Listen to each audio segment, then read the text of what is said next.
He's got Find something representative here. Close enough. He's like, and he's standing there, and then the scene ends, and he goes to put his cup on the table next to him, and it takes him like 45 seconds to set the glass down. I swear to God, he's like...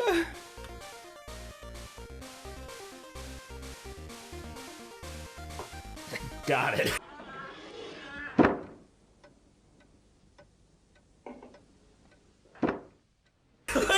Nailed it. It's amazing. Hello and welcome back to the 45th episode. Good, bad, or bad, bad. Show where we watch terrible movies and tell you if you should too. I'm your host, Mr. Brian Chiligo. My other host, Mr. Kyle Hinton. Guys, it's 2018. It's the year of the fan.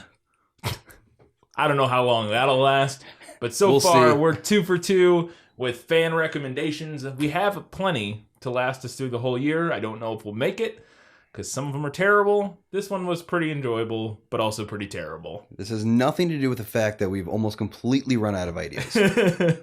Yeah, well, we have enough people now recommending literally dozens of movies that we figured, hey. You could not, with your eyes closed in that statement, you could have not been any more of a douchebag. What? What do you mean? People who talk with their eyes closed are condescending bastards. What are you That's a general rule, and you know, people out there agree with me. I've never heard this. I just if you was closing my eyes for a second. If you talk with your eyes closed, you're a condescending bastard. Right there. This, condescending bastard. Oh, if you do it a lot, yeah. I just blinked slowly. Okay. I guess I see what you're saying. Brian's parasympathetic response of douchebag talk. I was just blinking slowly. Still waking up. Yeah, well, we have enough people now recommending literally dozens of movies. So, this second one, first one was The Time Machine, and I found it at a yard sale. You don't realize what you're missing until you've had a taste of freedom. I'll never go back. This one is Fatal Deviation, Ireland's first, probably only, full-length martial arts film. Full length. Full length. It's an hour and 16 minutes. Close enough. It's longer than your movie, Kyle. Ooh, ouch. Ouch. I love the tagline for this movie on the cover or whatever. A classic good versus evil action flick, mixed with kicks, guns, and motorcycles, and a hot babe. That's what it says on the cover. So. I mean, Kristen Olsen. Yeah. It looks like D. It's pretty much, it's D from Always Sunny. It's the Irish version. Maybe she's got an Irish sister or something. Who knows? So, Fatal Deviation, it's like the tagline said, it's just about a guy kicking ass, taking names. And getting drunk.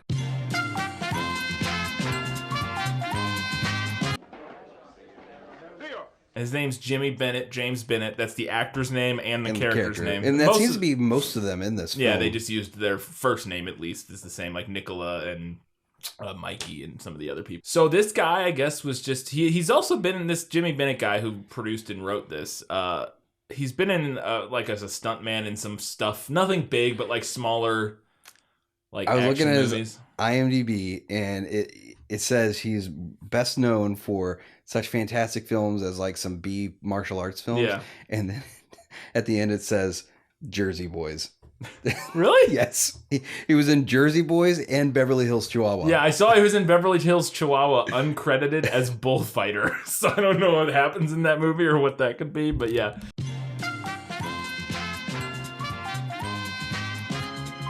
So he's like a martial artist guy. He's jacked as shit. Like, he's ripped to death in this movie. And so he wrote this. He wanted to make, like, a traditional, like, martial arts movie where you train, you know. It's got a lot of the staples of, like, there's an evil gang who's running the town. And he shows up and he's got to find it. They killed his dad years ago. And so he's out for revenge, but also to clean up the town. But he has to learn from, you know, the local, like, mystical trainer guy, and in this case is an old Irish monk who knows kung fu, or whatever. So it's a lot of the staples of a martial arts movies, but it's all, none of it makes any sense because it's in Ireland in the 90s. So it's like none of the... It's like a weird mix between Bloodsport and Taffin. Yeah. It's like, as I said, but it's funny because none of it transfers, because that makes sense in a culture where martial arts was a big part of the culture, like, you know, traditional like martial arts movies. Here, it's just a bunch of Irish people, like, but also they all know kung fu. Like, it's very strange. And like, so like your old wise mentor in somewhere in Asia makes sense, but here it's like, why would an Irish monk know kung fu? Like, but he does. So like, it doesn't make any sense.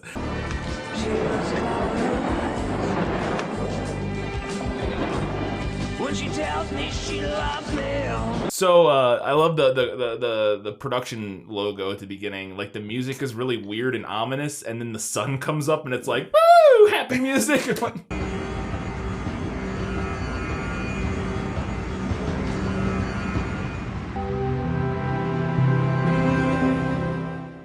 It's called like Rising Sun Productions. Oh my god, the music in this film is amazing. It is. It's a lot of it is so terrible 90s pop rock. Like, you feel like giving in. The world around you changes every day. And every bit of it is, this is how you should feel right now. Yeah, I know. There's one I have later where the line, oh shit, where is it? Oh man, there's a line in one of the later songs. Oh, this feeling inside is like the first line of the song, and it's this feeling inside.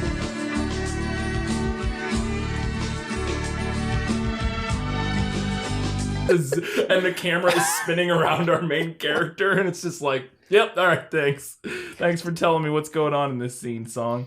What's the touch of her hand? She can move any mountain.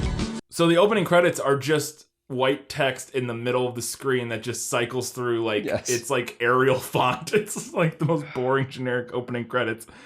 And then so we open up at this reform school with our main character, Jimmy Bennett. And he's like in a room with way too many pictures on the wall. Like, there's like this every inch of the wall. And he basically explains like the premise right away. He's like, all right, this has been my home for 10 years. Every day I've trained to be as good a martial artist as my father. It's time to go home and figure out what happened to my dad. I've been in this reform school for 10 years. I am a man now, and it's time I went home. I need to discover who I am, what it is I should do, and what happened to my father. You saw what happened to your dad. Yeah. He says I need to figure out. I guess he doesn't know who killed his dad, but he kind of does. He solved the guy, I thought. Maybe not. I don't know.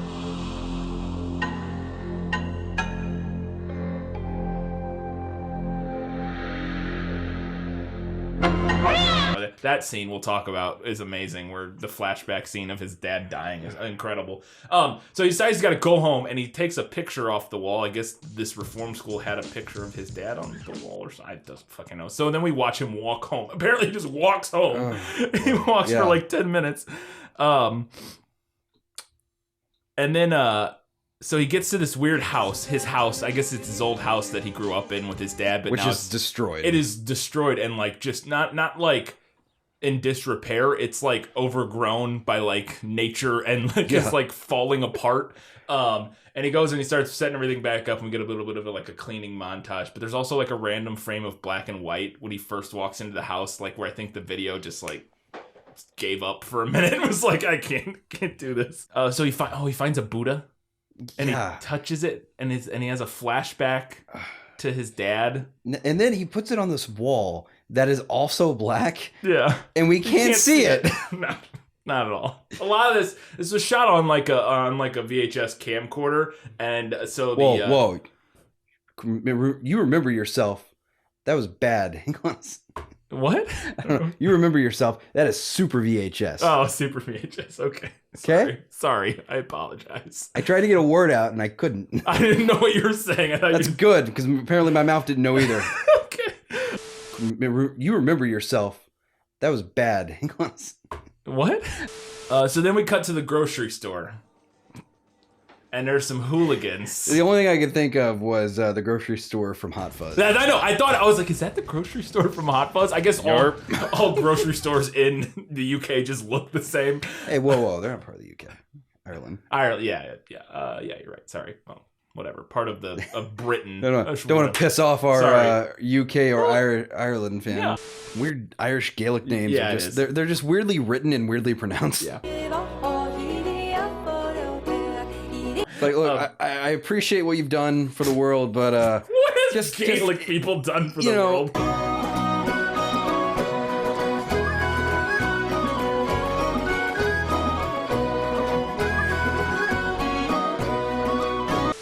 But so these kids, these hooligans, it's so stupid. It's like they're supposed to. I guess they're probably supposed to be like young because they're like fucking around in a grocery store. No, they're in their 30s. That guy is like 45 years old. The main one, his hairline is back to here, and he's like 45 years old. And it's like, but they're acting like teenagers. They're like juggling eggs and like knocking shit over. Well, they take the cart from that one dude, and he, as we see in the end credits, where they do all the blooper bloopers. reel. It's like he can't hold his shit together.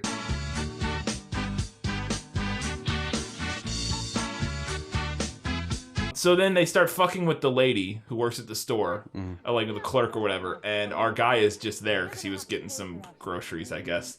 And so he confronts them, and this is the first fight of the movie, which is just he kicks a guy in the nuts, and then he kicks his foot up right next to the other guy's face, and he's like, "Get out of here." You're very brave to be harassing young women.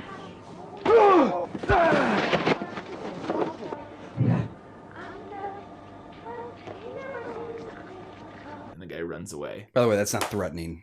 I'm just going to say. Because the quick solution to that is grab him by the calf. No. Punch him right in the balls. Yep. Just grab his foot. Like, why'd you do that, dum-dum? Right. So I guess he's just going to run around and beat up hooligans. Is basically what he does for the first part of this movie. So then we get, then he goes back home and he finds the gi. His Bennett family gi or whatever. Which is not covered in blood for reasons.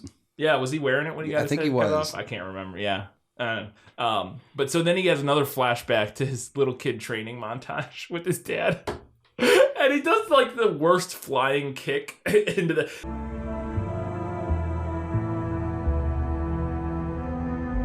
So much of the martial arts in this movie look terrible. Like, I think this guy probably knows what he's doing, but a lot of the stuff he's doing looks awful. Like, there's a points later in the movie where he's like a montage where he's beating up on a punching bag, and it looks like he's just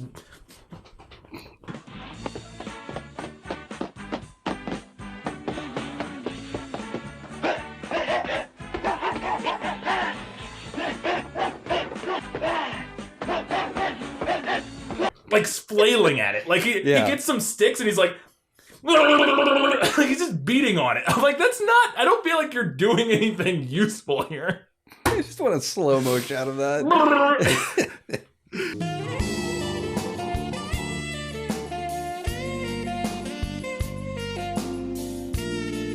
We're introduced to the Nicola walking down the street. Because like in this feels like an 80s film almost. It feels like an 80s new guy in town kind of bully film. Yeah. Because that's pretty much what happens. She's walking and a car pulls up, but people, I guess they work for Mikey. Yeah, and he is the son. Mikey is the son of the head boss. Yeah, I'm trying to, what's the best way to explain what he is in this situation? He's like, the son of the head boss of the area, but he runs after, he's lusting after this woman. He's dating her, I think it seems like, or because she also like... Not that we see. Yeah, well, but she says at one point, she calls him on the phone, she's like, I don't know how I feel about us, or whatever. Look, live with me. No. Why not? I'm not ready for that yet. I need more time. Like, she says, like, it sounded implied that they were, like, together, but we never see that, and it seems like she doesn't want anything to do with them. So these guys are like, yeah, come on, Mikey wants to see you. And they're, like, trying to get her in the car or whatever. But he does bring her flowers. And then all of a sudden, our guy just appears behind them out of nowhere, Jimmy. Now, look here. Just hold on a minute. Who the fuck are you? I don't think the girl needs help across the road. The master, and we get some more sweet Irish kung fu.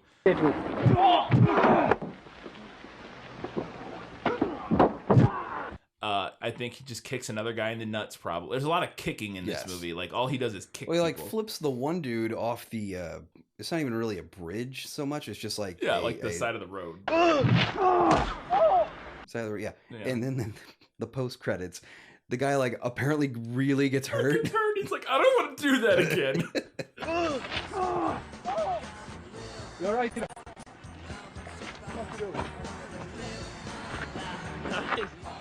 I'm not doing that. I'm not jumping. I'm not doing that again.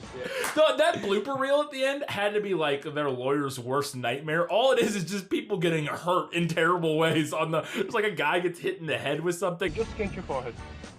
It's not even fucking touch time. It's just skint. Right. Relax. Look up. All right. Don't get up too quick, just in case you get it ruined. Look up. There's not even a cut on there. It's just you just skint it. They crashed that fucking car on accident. Look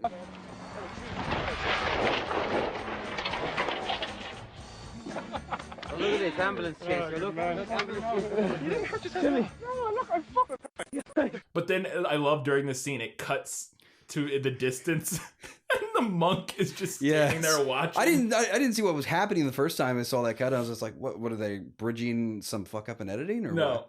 Don't be a lackey for someone else. Now look here. No, they're just cutting over. Yeah, the monkey's just standing there, and he's got this dumb little hood. And the entire time, the only thing I can think of when I see this guy is, man, Mark Hamill's really let himself go. Yeah, it's got a hell of a beard. I kept thinking he reminded me like a joke character from like a Monty Python. You know what I mean? Like I kept expecting him to like have a ridiculous accent or something, or like like do a weird voice that like doesn't fit him or something. Where are the monks from old Kung Fu? Yeah, exactly. That's like all I could think of every time I saw this guy. Your training begins tomorrow. And so he's watching him and he sees, ooh, this guy, he's got promise or something. I don't know. Because he kicked those two guys' idiots' asses, yeah. Yeah. Oh, and the sound effects are also incredible. They're like super cheap and just like the same sound effect every time he hits somebody. Yeah. They're like this really shitty, like they had a guy in the studio watching the movie going, like into a mic, like as they were doing it.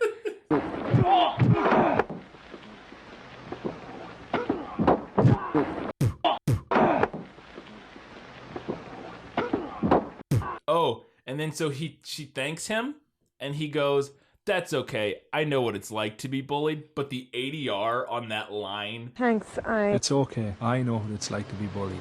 is so... His mouth opens like one time, and he says like 8 words, and it's like in a completely different... Well, they were really going for that authentic Kung Fu movie feel where they redubbed it. Yeah, they should have done the whole movie that way. That would have been way better. It's okay. I know what it's like to be bullied. The death ring. The death ring. The death ring. And at this point, I'm like, is this going to be that anywhere there's a blonde woman being annoyed by a couple guys, our guy's just going to show up and kick somebody in the balls? That's like the whole movie, yeah. It's hooligans annoying blonde women, and then our guy saving the day. I stood by the river. Okay, so then we cut to the mob boss, the big hairy guy. Or not hairy guy, but the old guy. And I love this. They're saying they're all sitting there together, and he says they need to recruit Jimmy into the group, into the gang. He can come work for them because he's, he can beat people up. Why don't we get him to work for us? Working for us? Mm-hmm. And the old guy, like literally directly to camera, goes, "Wouldn't it be ironic? The son of the man I killed working for us?" Why not? Wouldn't it be ironic to have the son of the man I killed working for us? I think that's where his script was. I know, right? I was just like, as we see in the blooper reel post, this guy cannot remember lines for shit. Beat up my men. Beat up on my men. My men week. That's it. Beat up on my men week. One more time. Who did this? Bennett. Bennett? Yeah, he's one I know. Bennett? No. But I just love, it's like, wouldn't it be ironic if I told the audience the backstory? Thanks, movie. Thanks for that.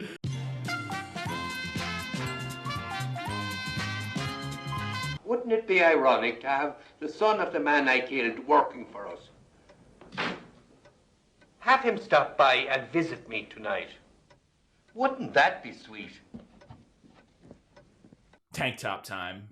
Yes. Not even a tank top. It's a cut off tank top, which is literally just strings. It's a spaghetti string or spaghetti strap. That's not even a shirt. Just don't even bother wearing a shirt. Why are you wearing a shirt? Your entire pecs are exposed. All you're covering is like your belly button at the bottom. Fucking stupid. But he's real ripped.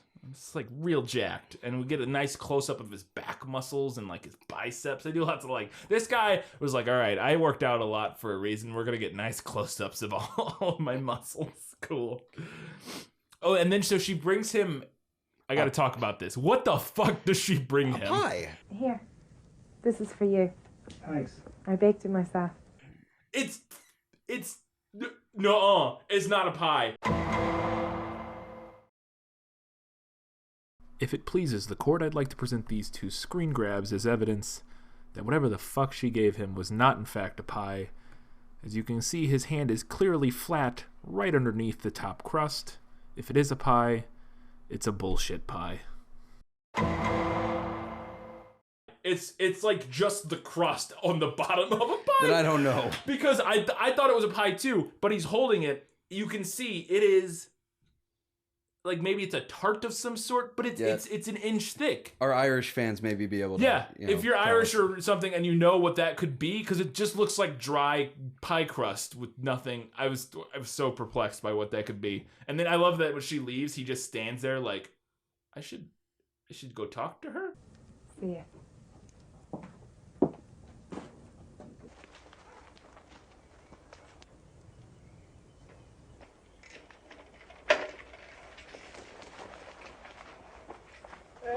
I will say this nicety when it comes to the Irish accent is, as you drink, the Irish accent starts off relatively unintelligible. We heard it. Now hear this. However, when they drink, it remains relatively unintelligible. How a Scottish accent will start off kind of unintelligible, but as they drink, you will have no clue what the fuck is going on. Where the fuck am I meant to put my weight? I can't put my weight in the roof instead, for I can't hold on to it. What am I meant to do? Oh, you don't do what for 5 minutes? You're fucking wank stain.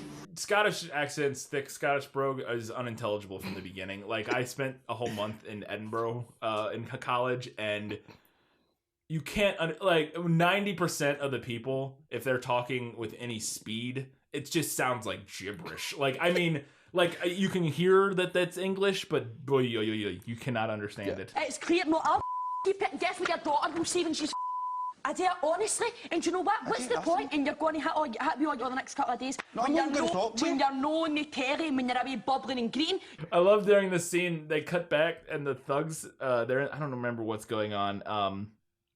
Or they're just I don't know they're discussing something in the gang lair, and this is where we first see Mikey. The gang lair? You mean the hotel? Yeah, the hotel room that they're in. But it keeps cutting to Mikey, and the camera keeps getting closer, and then there's one cut that is just his eyes like filling the entire frame. Do you like? I have an opening.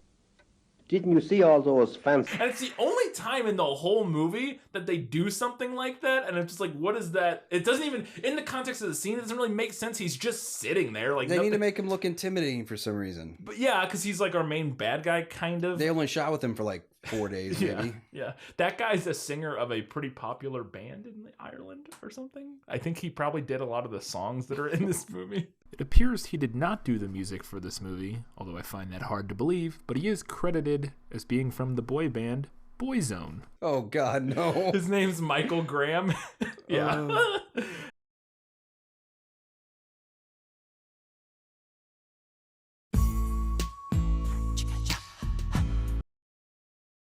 Don't love me for fun, girl. Let me be the one, girl. Love me for a reason.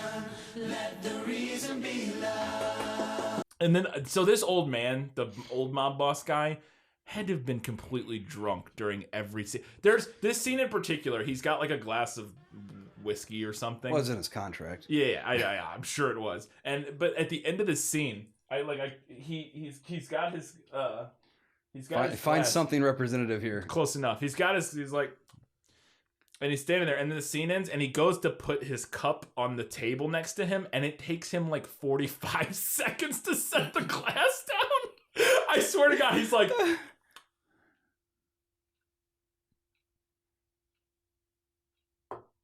got it.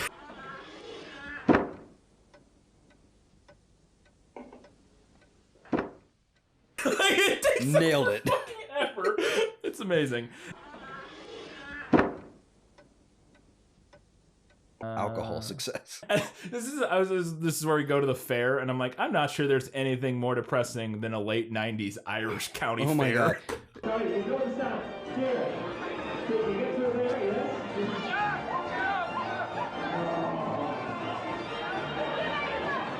The entire fair thing was like, there's all this gnat sound, this like, you know, like fair noise, and it slowly gets faded out over time and replaced with a song. Terrible but there's music. like a point where it's still relatively loud, and the song's coming in, and I'm just like, cacophony. God.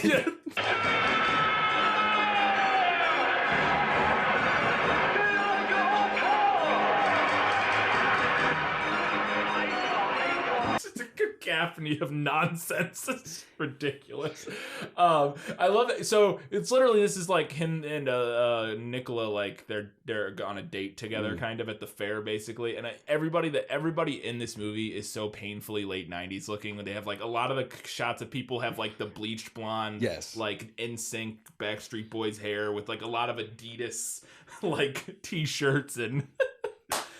We just missed off the cutoff point for acid wash jeans. Yeah, but it's so painfully late 90s. But this scene is a 3-minute montage of bumper cars with terrible music over it. And then randomly halfway through the bumper car sequence, they start adding that like I can't remember what's called, that effect to make it like trippy kind of looking, like that effect you would use if you're trying to portray that the first person view person is like drunk or something like that. Yeah. But for some reason they just do it on the end, and it's headache inducing. Well, it's probably them sobering up. So this is where we find out he has a flashback.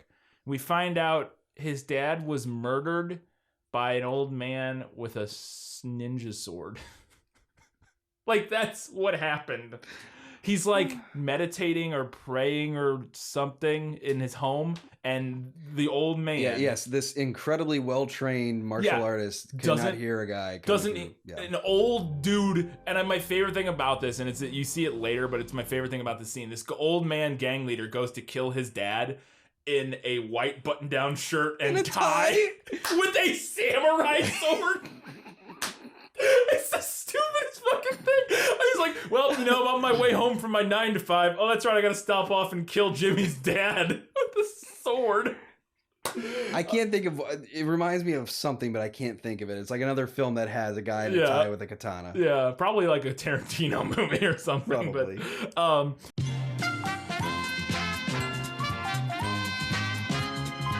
I love this too. He could have warned his dad. In the flashback, he sees the guy sneaking up on his dad and doesn't yell, "Hey, Dad." You have to remember, back in the flashbacks, that was before sound was invented. Right. The sound didn't exist back then. I'm like, you could have warned him and he wouldn't have been dead. It's your fault, Jimmy. It's your fault your dad's dead. What would happen at the funeral, Kyle? Hey, Jimmy, look, it's bad that your dad kind of died here, but you could have done something about it. I'm just saying, Jimmy, you could have done something about it. I'm not saying it's your fault, but it's your fault. Yeah, I can't do an Irish accent for shit. Jimmy, coming around here in these parts, you gotta understand, if you're not there to, protect your dad, he's gonna get his head chopped off. Which he does. Fucker. That's pretty good. So then we have I love this. There's the traditional, like a training montage for a minute. And there's the traditional shot of like the horizon with the guy, kind of the silhouette of him on the horizon. And this is what I'm talking about. The stuff he's doing looks like nonsense. There's this one moment where he like waddles back and forth really weird. I'm like, what is that? Is that like it doesn't seem like a kata or whatever, a form that would make it, like, what are you doing there? Well, in the entire time, it was just, you could literally see it was just James Bennett going, "Jean-Claude Van Damme, notice me!"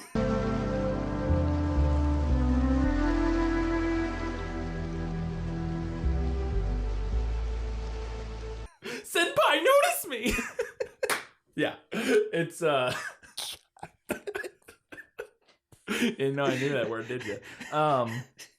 Brian Weeaboo confirmed. Yeah. So I only know those terms from making fun of weeaboos. I don't actually know anything. I watched 3 episodes of Sailor Moon and I was like, that's enough of that. So didn't even get to the part where the masked man was revealed to be that one dude, or maybe that was in the first episode. I don't know. It's been 20. Oh, you mean it's been like 20 years since I've watched it. Tuxedo Mask? Yeah, what a name. Damn it.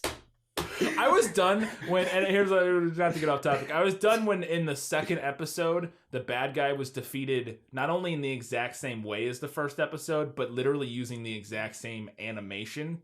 And so I'm sure they were saving money or some cutting corners, but I was like, I hope I don't know if I can get into this. It might not be exactly the same, but it was close enough that 28-year-old me was like, no thank you. So this is where they decide that this is where we find out about the tournament. This is a big tournament that the town does. This is the premise of this makes no sense. So this town, this Irish town, little Irish town, has a martial arts tournament. The tournament is very important to people around here. If we win this, we take control of this town. That's been for thousands of years. Yeah. That's what they're basically getting at. Yeah, and the monks go around and put up flyers for it. Flyers that are printed out to look like parchment, but are clearly not. Clearly not. They're like printed out. Yeah, I couldn't decide if that was like on purpose as a joke or just they thought, yeah, that looks like old-timey parchment, right? No. So they have these monks in the town host this tournament. Here's the guy who's hammering it to the tree. Yeah. And he's hammering it with a rock. And it's just like, this is just such a weird mesh of current and old technology. They're so old-timey, they don't even have hammers. But they do have printers. But they do have laser jet printers, yeah.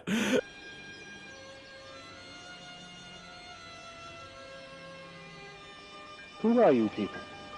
The question is, who are you?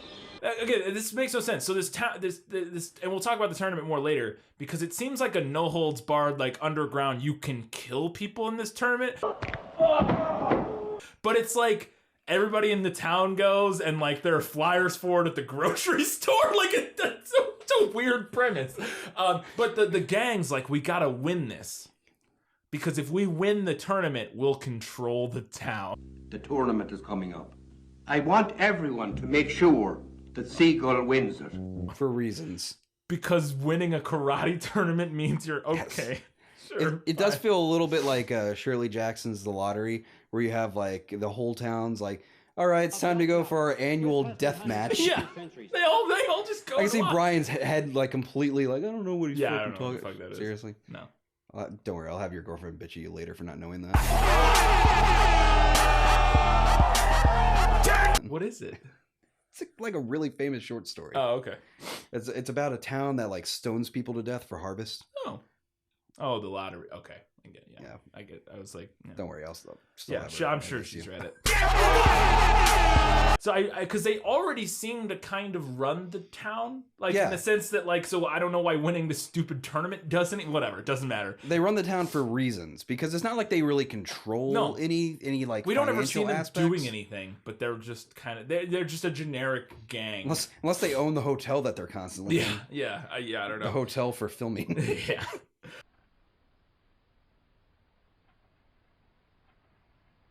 So this is where they first run into the monk, our guys. Our main girl, our Nicola and Jimmy, are walking through the woods and they just stumble across the abbey or whatever, and the monk appears behind them and he says something sort of cryptic.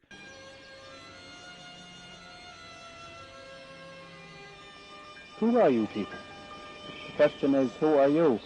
And Jimmy's like, this is fucking weird. Let's get out of here. Come on, Nicola, we're leaving. This guy's crazy.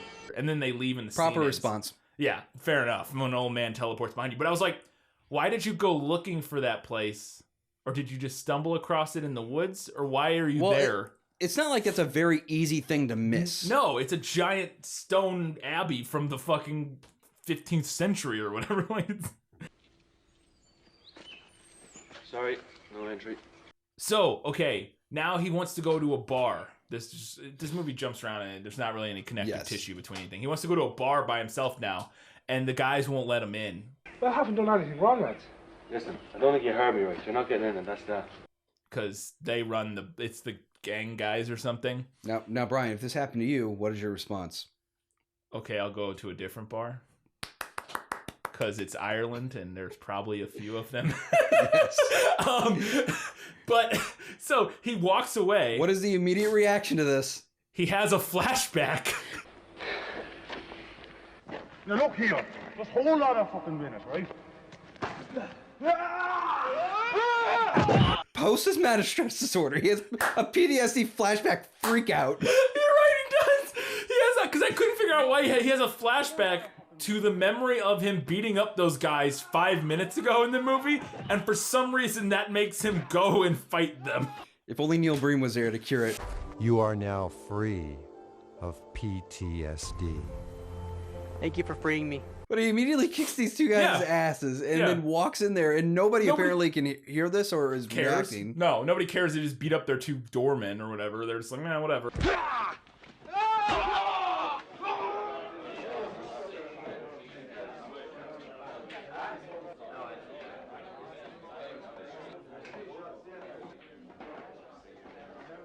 So he's sitting there having a beer, and then the waiter spills a beer that he's giving to like one of the other guys there. It's the dude from earlier. Yeah, the one ponytail guy. dude. The ginger guy kind of looks like Tim Minchin. Only a ginger can call another ginger. He spills a beer, and the guy like starts fighting him, or like pushes him over, and our guy's like, "Hey, don't be a jerk. Apologize." It's so terrible. Apologize. And then we get a great, because you have to have a bar fight scene, and it's real bad and slow, and everything's kind of like terribly choreographed, and he just kind of kicks people in the shins, and then they fall over, and then he wins the fight.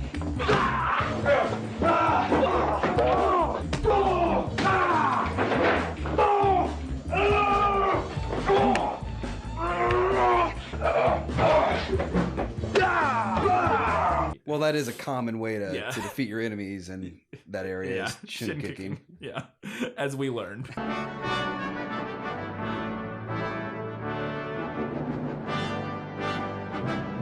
He also yells, "Come on," really. He's like, "Come on! Come on!" Yeah. Like a lot. Like, this dude seems bloodthirsty. He rage screams constantly. Like, every time he does anything, he's like, "Whoa!" Half of this movie is rage screaming and running through a forest.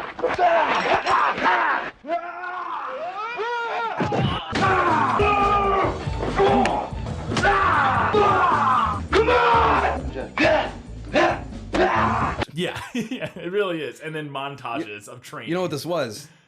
This is X-Men Wolverine stuff before Hugh Jackman. It is. It's like that moment where from the Logan trailer where he's running through the woods like, "Rah!" It's just, that's this movie. He just doesn't have fucking adamantium skeleton. The following is definitely the actual audio from Logan.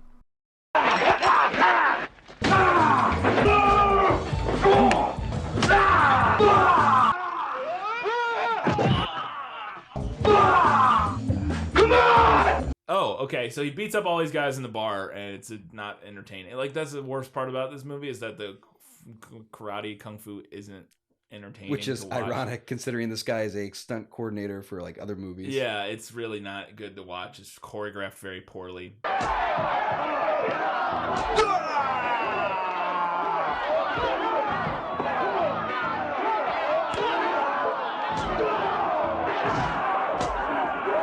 And they don't have a lot of the coverage. There's lots of moments later in the movie where our guy starts to do a thing, and then it cuts away. Random stuff, and then cuts back, and the guy's on the floor. ground.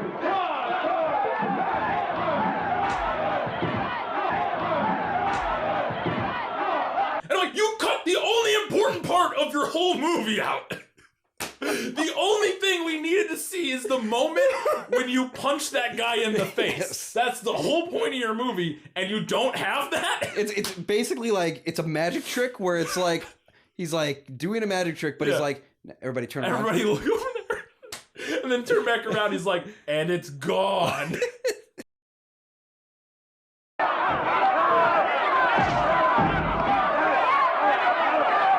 It's like, I couldn't believe that. It happens at least 2 or 3 times where in that final fight scene where he's fighting Siegel or whatever, where he's like, ah, and then it's like, crowd, and then it cuts back and Siegel's like, oh. There's a really bad one where it's like one of his first fights in the tournament. Yeah. Where it's just one move and he knocks out the dude or something like that. Yeah. And we don't even see it. You don't see it. It's like a kick. Like it's like his first fight. He like goes for a kick, and right as he starts to kick, it cuts to the crowd, and then it cuts back and the guy's on the ground. I'm like, what?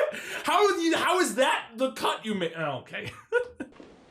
I'm not paying you to stand around here scratching your fucking arse, right? Now, if you don't get your finger out, I get fucking out of here. Yes, boss. Yes, boss. Yes, boss. Go. So then he gets, this is another training montage. There's like a billion training montages in this. And he gets out his old punching bag, and this is where he flails on it for like an idiot for like 10 minutes.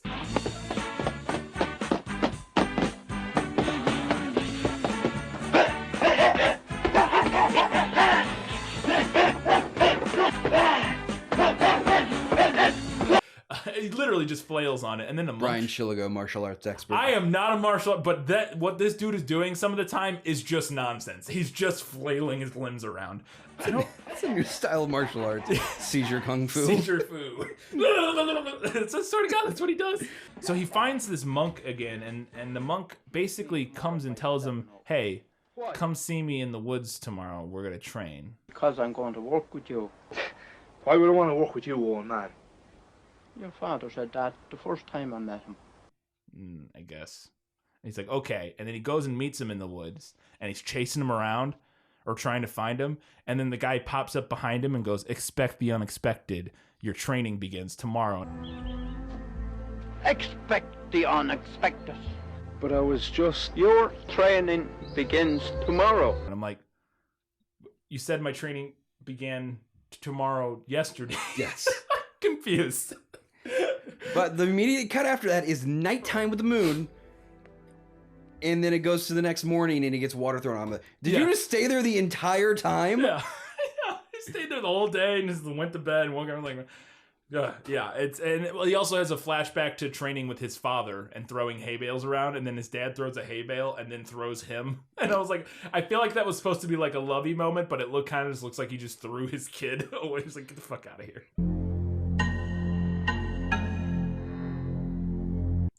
He does some sweet push-ups and then kicks logs off a thing. In that scene, he's doing push-ups, and every time he comes up, he kicks a log off.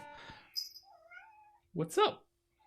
He's very excited to make an appearance. This is a terrible 90s pop rock and an Irish kung fu training montage. It's not something I ever thought I would see, but I'm kind of glad I have. You know every mistake.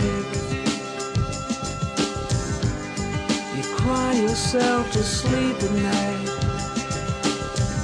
Feels like this night will never end. So this is the motorcycle scene. This is when it gets real fucking good. No. So he goes on a picnic with the girl, with Nicola. Well, what was the old dude's name? Not the monk, the mob boss. Yeah, I don't know his name. Whatever. He says, "I need you take to the motorcycles. Take motorcycles. I need you to take out the monk and the Jimmy." Yeah, Jimmy. And you go and get a couple of men on motorbikes, bring Nicola to the quarry, and kill that mad monk. Leave it to me. I'll sort him. They're getting ready to have like a kissy moment, right? Yeah. And Jimmy just hears motorcycles in the background. He's like, "Oh, I gotta go." Yeah. My favorite thing about the picnic is it's like they get the idea of a picnic but have never done it, because if you look on the blanket between them, there's like a dozen oranges and like a whole thing of bananas and a bottle of wine unopened just laying there. And it's like, that's not... What do you think a picnic is? Let's just get not only that, it's literally right next to a dirt road. Yeah, they're literally right next to the road. And it's like, what? Well, let's just get a bunch of oranges and put them on the blanket. That's what picnics are, right? Sure, okay. So yeah, he's gonna kiss her and then he runs off because the motorcycles come. And then he goes and kicks people off motorcycles stupidly. And everything up to this point has been relatively tame. Right? Yeah.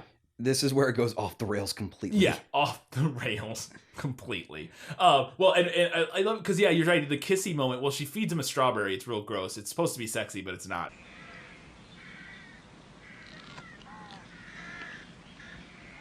And And then I couldn't understand what he was gonna do when he goes in for the kiss. He's like, close your eyes, and then he gets a flower and he puts it on her mouth, and then he goes, was he gonna kiss the flower between her? I don't understand. Anyways, so yeah, this is where it fucking loses its mind. In this scene, I was ill prepared for kicking this. people off, kicking people's asses, gets a gun off one dude and drives off on a motorcycle, and he just yells at her, "Get on the bike! Get on the bike!" And she's like, "Oh, okay." Come on!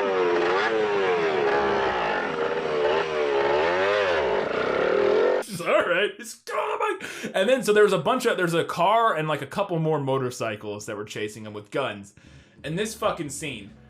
Now we found out in the bloopers there's a scene. This is where there's supposed to be like a huge chase, and she even starts driving the bike at one point while he's shooting. Yeah, because there's this part where he's like shooting from the bike, and she's holding on to the handlebars at the end, and so they had a whole bunch of stuff they didn't use. Instead, she just gets dropped off. She gets dropped off and just stands there. He just leaves her there to be kidnapped, which is great. But so he's driving. This is so amazing. He's driving at this car with a guy with guns in it, and another motorcycle or a couple motorcycles are driving at him. And he's on his motorcycle, and none of them can hit him. I mean, he's driving in a straight line right at him, and they keep shooting and hitting like the fender of the motorcycle or whatever. But I was not ready for this. So he shoots one guy on the motorcycle, and then he stands up. Yes. On top of the motorcycle.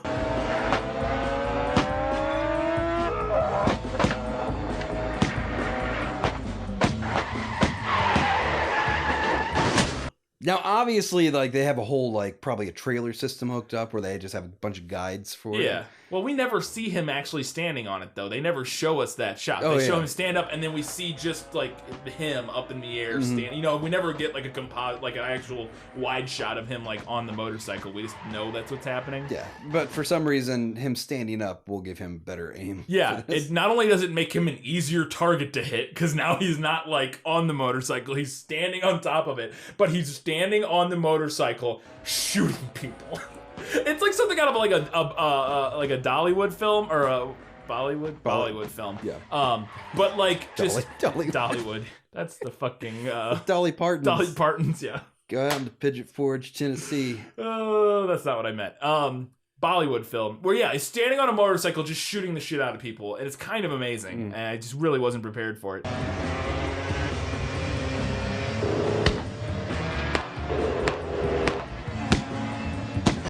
But like violence escalated quickly in this, where you're just like, oh, they're just shooting people now. Yeah, he was just before it was like beating up hooligans in the grocery store. Now it's like murdering a bunch of, it's just killing everybody. Everybody's shooting everybody. But yeah, so she gets kidnapped because he just left her there on the side of the road, and the car just comes and takes her and drives her away. And this is one of the best lines in the movie. They get her to the trailer, and he's in there. It's Mikey's in there. And Mikey stands up and says to her, "You made me look bad, and that's not good." Give that man an Oscar. That's such a good line. You made me look bad, and that's not good. Yeah, I said something. Gotta do it more Irish with that. You made me look bad, and that's not good. You made me look bad, and that's not good. Yeah, it's fucking amazing. So then he goes home and finds a piece of paper and then leaves. And I didn't know what that was. I was like,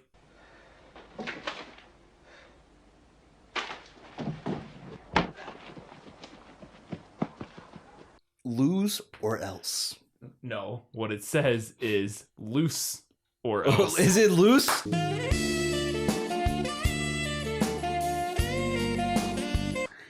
Oh no! Now I was like, because I was confused because I wrote, because I couldn't read it. I was like, loose on aisle? What does that say? And then I realized it said lose or else, but it is spelled. And now maybe in Ireland, I don't know, they spell lose, or maybe like an old, like some vernacular, like lose is spelled L-O-O-S-E, but now here in America, 1-0. I like how you're trying to basically say like their thick Irish accent is even more unintelligible in writing. In writing, loose, yeah, loose or else, loose or else. But it's so stupid. So he goes and he saves the monk. They were going to kill the monk, I guess. And somebody's he gonna bitch at me and say that's a Scottish accent. Yeah, it's probably not Irish. Makes less sense. Can't do it, Captain. Against all she's got. Can't do it, Captain. Against all she's got. This is when Siegel gets back too. You're that monster of a man.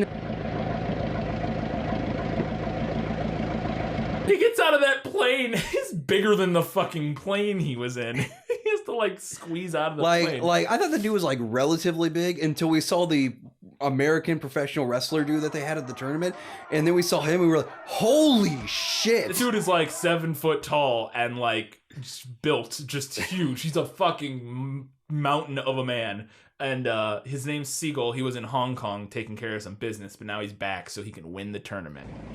Welcome back, Siegel. How did it go in Hong Kong?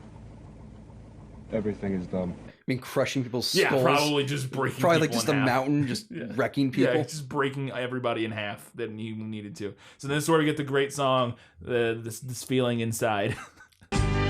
When she tells me she loves me, I cannot describe.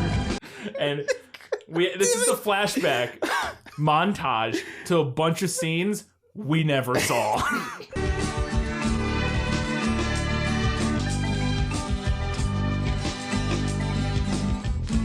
This was all the unused footage. Yeah. I think this is that. No, okay, this is it No, wasn't this in is the the bloopers. romance. It wasn't in the bloopers. Yeah. It was Oh, in this where she was yes. driving. And I'm like, why are we looking at things that didn't happen? Didn't happen. So he has a montage memory about this girl he's known for a day or two. Yeah. And like half the memories you'd expect them to be like, oh, that's a cutesy little memory. Nope, it's a bloody shootout. It's the shootout they were in together. But there is a sex scene that we never saw. Yes. There's a sex scene that was not in the movie until now. It's an interesting strategy to have flashbacks to a bunch of scenes that you weren't in your film. It's at his place, which the entire thing I think was, oh man, this sex scene is full of disappointment and tetanus. Yes, it is. Yes, it is. Also, his whole time, his face as he's remembering all this stuff, it looks like he's mid-climax. He's like,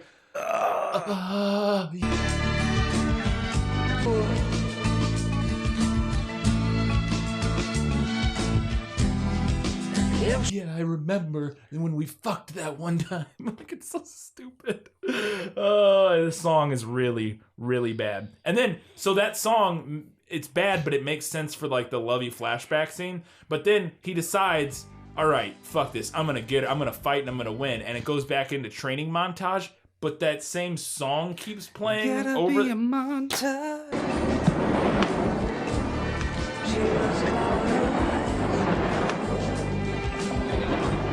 When she tells me she loves me. And then this is where they light the sticks on fire. The monk lights sticks on Yes. fire and slowly swings them around. Look at him dodge. Look at him dodge these slow sticks. Yeah. Great training. That's the thing that's really annoying too about this movie is that the monk never imparts any sort of special knowledge. Or supposedly he does. Mm-hmm. Supposedly he teaches him this fatal deviation. Did I miss that? Did I miss when they did that? Was I just not paying attention? Because the monk says it at the end and then he does it and that's how he wins. But I don't remember him learning that.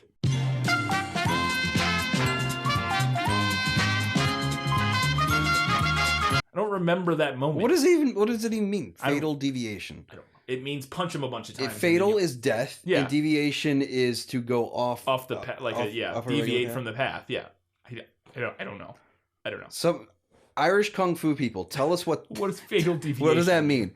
Yeah, I could not. Irish Kung Fu people trained by monks from like the olden days. Yeah, and like all the montages of him training with this monk is just him working out like he would normally be doing. Yeah, like, the entire time I was just like, why do you need this guy? Yeah, you're just doing chin-ups and shit and like push-ups. It's nothing special. So this is where the fight starts.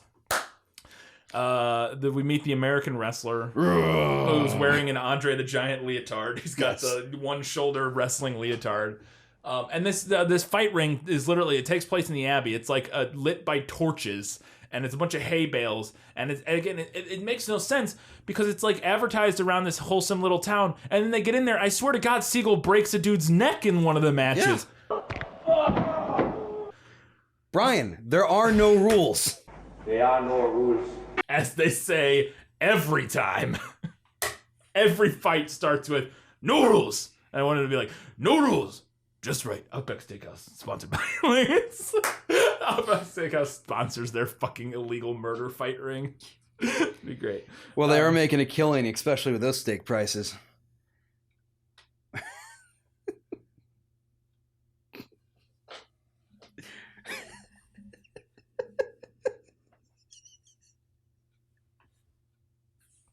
Moving on. We're talking about the scene where he picks up the stump and throws it at a tree and screams like a fucking idiot. He's like, "Roar!" And then throws it and it hits a tree, and then the scene ends. I was like, what the fuck was the point of that? Nothing happens.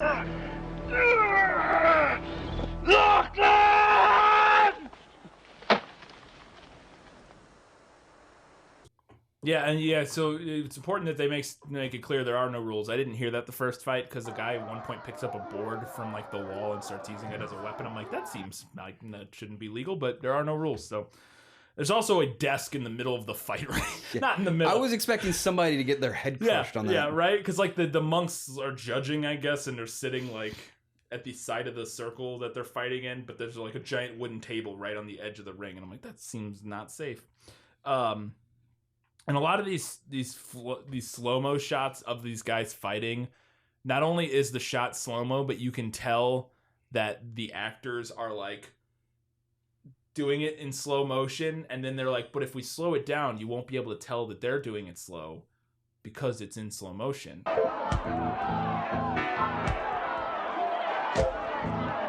And that's not how that works. It is very noticeable. Yeah, it is very noticeable. So then we get to the final fight, Bennett versus Siegel, because we watch like every fight, like highlights of like every fucking fight. Even fights that don't matter. It don't matter. There are two people that don't end up. Yeah, it's just irrelevant. They're people. So he fights Siegel, and it's back and forth, and then but he's on the ropes. He's losing, and he's out of it. He's dazed.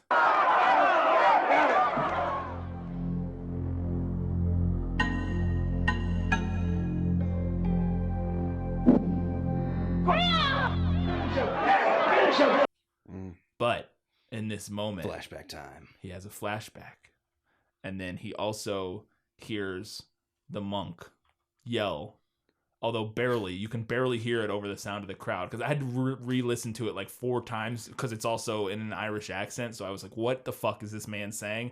And then I realized, oh, he's saying the name of the movie.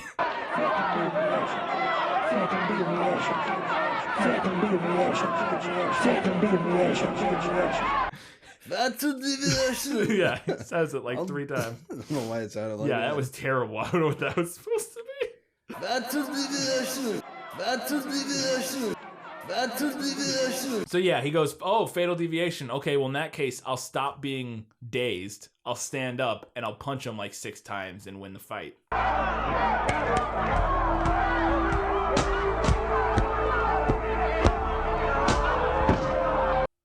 And that's what happens. With a spinning back kick or, or whatever it is. I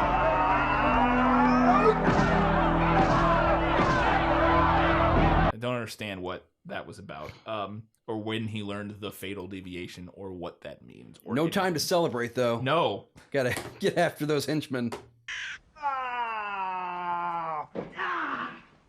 Oh, this is amazing. So he wins, and then they go after the monk. Like, there was guys watching, and they immediately run out and decide to go chase and try to kill the monk or whatever. So our guy has to follow him, and he goes to saves the monk, jumps off a 2-story window and kicks those guys in the back. They're stopping them from making a phone call. Oh, is that what it is? Because the monk if they make the phone call, right, they'll kill the girlfriend. Right. Everything's okay, boss. This scene comes out of nowhere with a character I don't think we've seen before. Cat is like, I don't know what he's doing back there. With a character I don't think we've seen before, walks out of the trailer in a Speedo. Yes.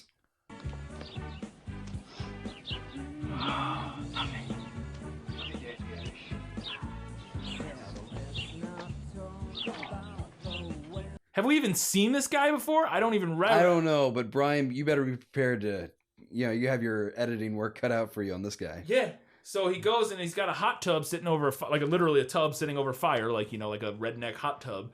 And he drops trow, and we see his butt, And then he gets in and we see his penis. There's dick in this movie. There's a guy swinging dick. And I guess this guy was just cool with it. He's like, yeah, fucking run around naked in your movie. But it's like this weird, out of nowhere and completely like slapstick humor moment of like, look at this silly guy get naked in a hot tub. Like, get out of it. Oh, God damn it. Go, you're stuck. Okay. So this is the big shootout also that happens here. He's driving to the trailer and shooting people out of the vehicle while doing this. Yeah, shooting out of the window, and there's a random shot of a guy with a shotgun just shooting off camera. In the worst possible way. Yeah, over and over again, just pumping and he's not even discharging shells. It's nothing. He's just like, and then it cuts, and then the car crashes. And I'm like, I guess he shot him. I don't even know what happened there.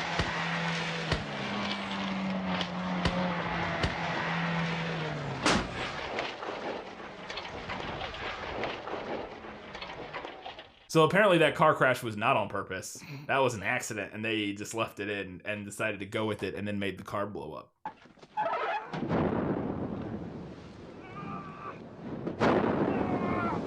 So that was cool. There's a sweet slow-mo. The car blow up. Some fire happens, yeah, and as our guy runs away in slow motion. Big shootout, lots of dumb stuff. He sneaks up, that first guy he sneaks up on after he gets out of the car. There's a guy standing like 20 feet from him, like looking, and our guy just walks, like sneaks up to him. I'm like, what the, like he just walks right up to him and then like breaks his neck and takes his gun. And the guy the whole time, he's like, I'm gonna get you.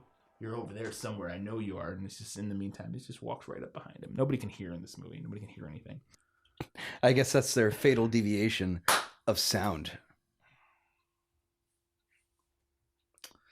Then he starts throwing bullets at people. I love this scene. He gets two guns, and he has two guys coming at him, and so he crosses his arms. He goes full Rocco from Black Saints. Yeah.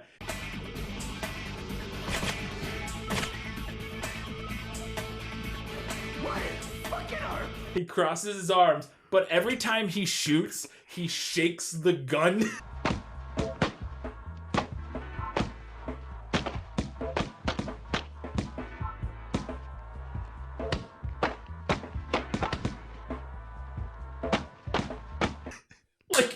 like it helps the bullets come out better. He's he's curving them. He's curving the bullets. It's the dumbest looking thing. It's like this guy has never shot a gun in his life. He's like, or he's trying to make it look like there's recoil, but he's doing it wrong. Like it looks terrible. You will not need weapon. You become the weapon. That's why he doesn't know how to shoot a gun. Yeah, that's true. And a naked guy just runs away and disappears at this point. He just runs off into the sunset. Although in the after credits and the bloopers, he goes back and you're like, "Yep, that's more penis." for us. more penis. Cool.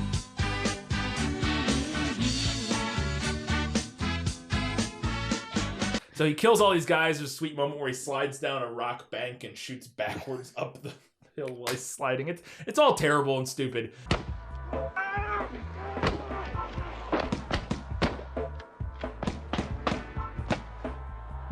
And then, so he kills everybody, and then he gets to the last guy, comes out of the trailer with Nicola, and he's like, put your gun down or I'll shoot her. I expected him to pull out his other gun. Or something, yeah, or do something. But he sets his gun down, but then Nicola steps on the guy's toe and hits him in the face or something, and then our guy grabs his gun and shoots him. It's very anticlimactic. Bye, asshole.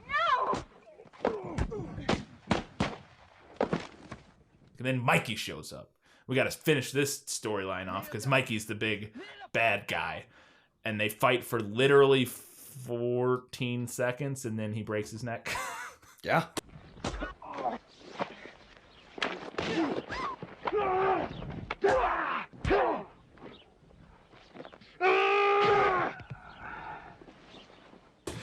They literally fight for just like punch, kick, punch, done, next snap. And that was the big climax. That was the big action We even sequence. have a fade to black.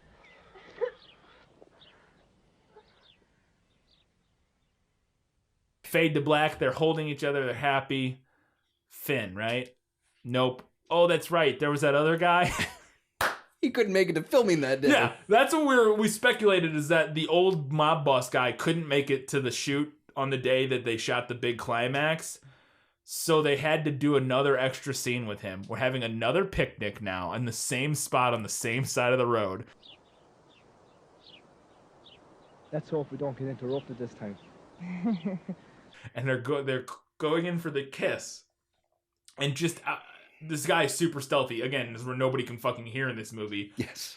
He somehow sneaks up on them and has a shotgun to the head of... Brian, there is some fantastic dialogue in this scene. Can you give us your rendition? First, this would be the mob boss saying this first line. You killed my son. Now I'm going to kill you, just as I killed your father. You killed my son. Now I am going to kill you, just as I killed your father. Which... there's a little shenanigans that happens. Our guy gets the upper hand, gets the gun, knocks old mob boss down.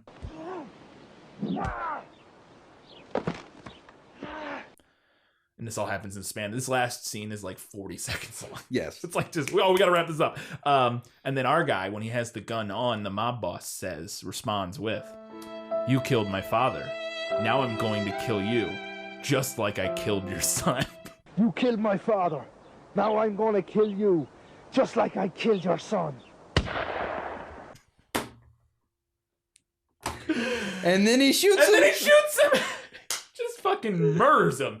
And a happy ending. Yay. Let's go back to our picnic with the dead body laying around. You know, like they keep having their picnic and they're like eating oranges as the guy's just laying there dead next to them.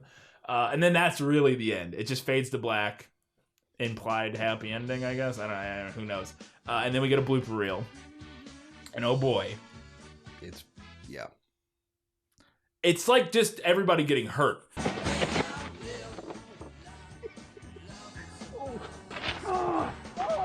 You just skinked your forehead.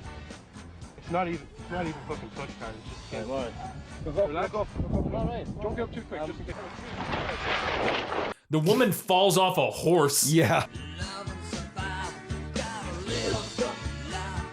It ends on a really sweet, awkward freeze frame of our guy flexing into the camera, like, and his fucking traps or I think those are your traps, whatever the ones your neck are like fucking. So you go from there to. Yeah, it's like. Love and survive, gotta live. Love and survive, I wanna live my life, wanna love and survive. Ow. That hurt. Woo, boy. Hang on. Okay. Yeah. So that is Fatal Deviation. Kyle, is Fatal Deviation good, bad, or bad? That's a hard one. I know. It borders on being good bad, but I'm gonna have to throw it in the bad pile. I think I agree. It's real close. It's a little boring. It's not enough wacky shit. It's not quite silly enough. The acting is really bad, enjoyably so. Yes. But I think I'd have to go bad, but barely. Just barely. It's real close. It's real close. Worth a watch. It is. I think it's worth watching because it's only, like we said earlier, an hour and 17 minutes long. It's on YouTube. And you'd be supporting Irish martial arts cinema, so... Everywhere. And if anything needs help, it's Irish martial arts cinema. So...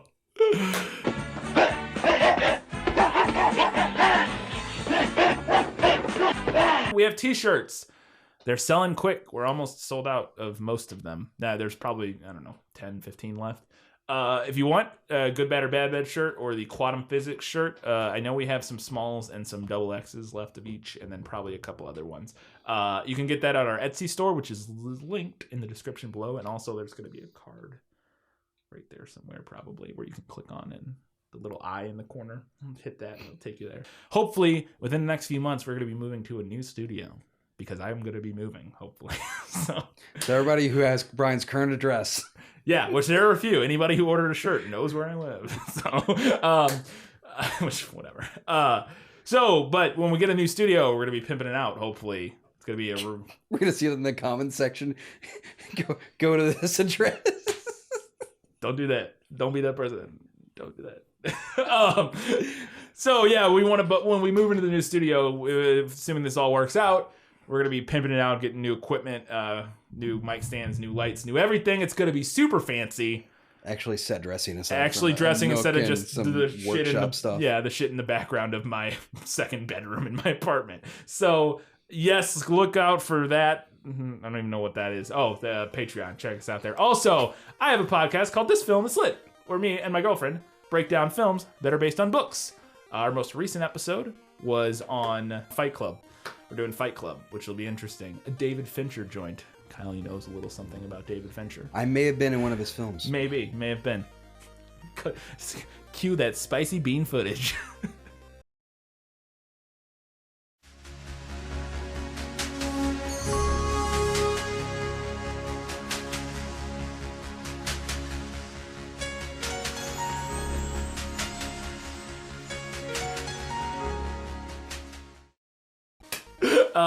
But yeah, This Film Is Lit. You can find us on iTunes, Stitcher, not anywhere, but most places that you get podcasts. I think that's it. Until next time, keep watching movies. Just, go ahead and watch Fatal Deviation. Top of the morning to ya.